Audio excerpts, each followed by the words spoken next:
O amor. Para tudo existe cura, mas para esse sentimento em textos médicos descritos na antiga Mesopotâmia, não existe nada que possa ser feito, principalmente quando o seu amor é literalmente comprado. Olá, viajantes da história! No vídeo de hoje, vamos te contar sobre o amor sumério. Tá curioso para saber mais? Então já deixe seu super like e, sem mais demora, vamos ao vídeo.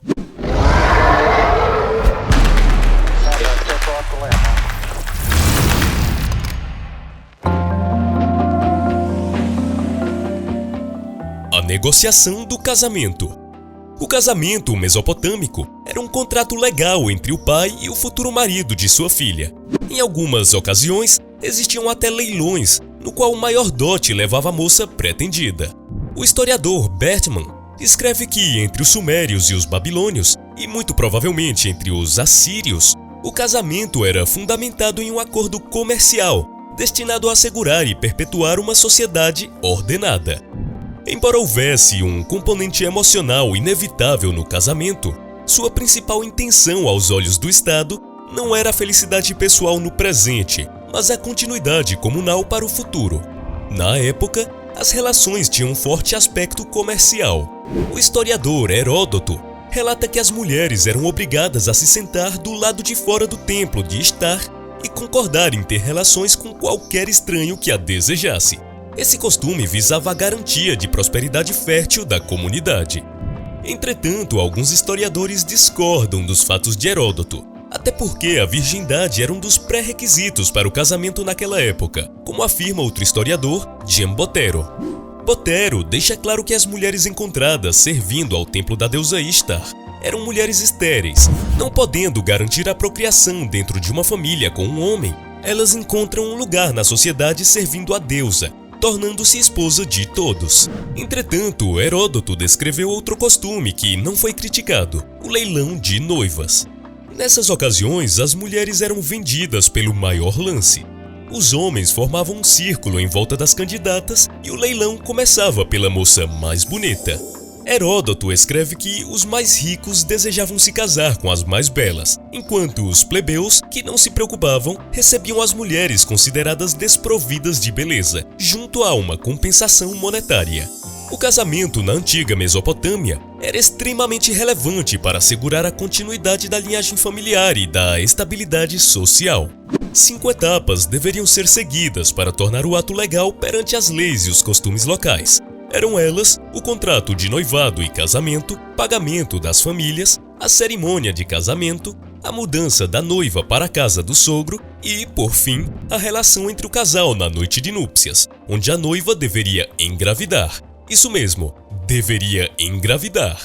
O rapaz e a moça tinham que acertar de primeira essa última parte. Caso a noiva não fosse virgem ou fosse infértil, era permitida a devolução para a família original. Filhos como objetivo do casamento. Ter filhos naquela época era ser considerado um afortunado e adorado pelos deuses. Já a falta deles era considerada tão inaceitável que um homem poderia arranjar uma segunda esposa ou mais, caso a primeira se mostrasse infértil. O historiador Giambotero escreve que, uma vez estabelecida em seu novo status, toda a justiça nos mostra a esposa inteiramente sob a autoridade de seu marido. A primeira esposa era atribuída a possibilidade de consultar a escolha das demais, e também a responsabilidade de certificar que as outras cumpriam os deveres para os quais foram escolhidas. Caso a escolha fosse motivada pela infertilidade, os filhos da segunda esposa seriam considerados filhos da primeira e teriam direito ao nome da família. Se a primeira esposa estivesse doente, o marido a honraria até sua morte.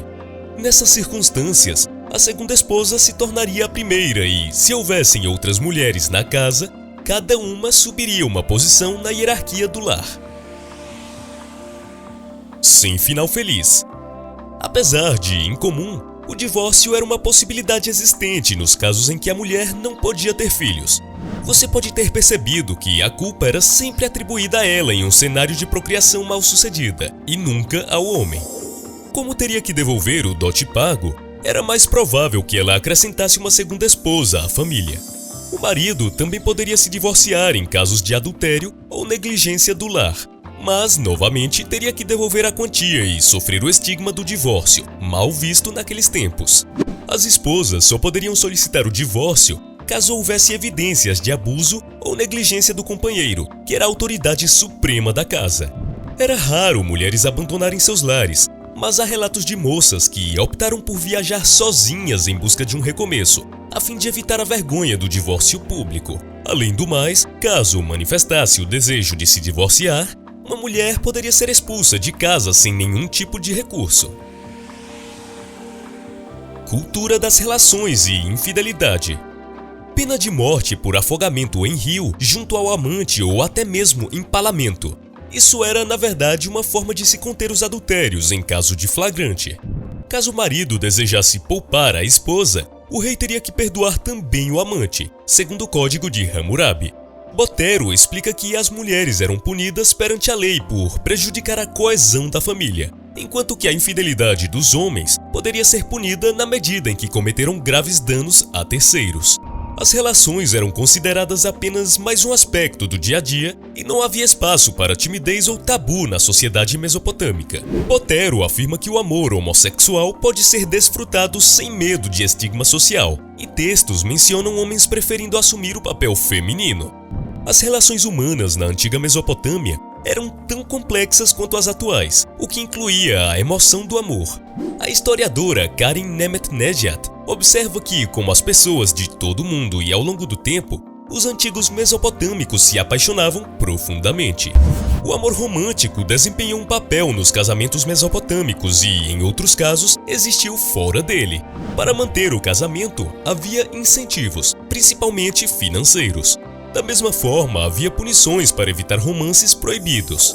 Bertman observa que, de acordo com o Código de Hammurabi, um pretendente que mudasse de ideia perderia todo o presente de noivado e o preço pago pela noiva. Se o futuro sogro mudasse de ideia, teria de pagar ao pretendente o dobro do preço que recebeu pelo noivado. Além disso, se um pretendente rival persuadisse o sogro a mudar de ideia, não apenas o sogro teria que pagar o dobro, mas o rival não poderia se casar com a filha. Tais medidas contribuem para manter o comportamento social ordenado por parte dos jovens da Mesopotâmia. Havia chance de alguém amar uma pessoa que não era o melhor par escolhido por seus pais. No poema que fala sobre a deusa Inanna, conhecida por sua propensão ao amor livre e por fazer o que bem entendia, Inanna teria sido encorajada a se casar com o bem-sucedido deus fazendeiro Enkidu, mas amava o deus pastor Dumuzi e, assim, o escolheu. O conto ilustrava os problemas dos pais em guiar os filhos e conduzi-los a um casamento feliz.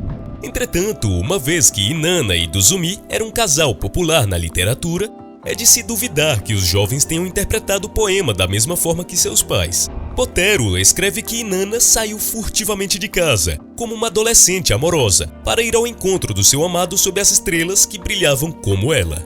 Botero continua a afirmar que os impulsos amorosos eram tradicionalmente canalizados por constrangimentos coletivos, com o objetivo de garantir a segurança do núcleo do corpo social e, assim, garantir sua continuidade. Felizes para sempre. Apesar dos casamentos serem arranjados, houveram casos em que o casal era plenamente feliz. Hoje em dia, os casamentos acontecem por vontade própria e mútua dos envolvidos, e nem por isso existe garantia de que nunca irão se separar.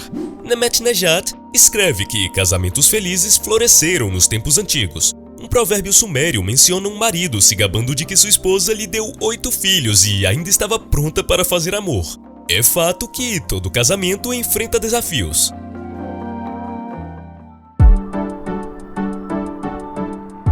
Você sabia como funcionava o casamento nos tempos sumérios?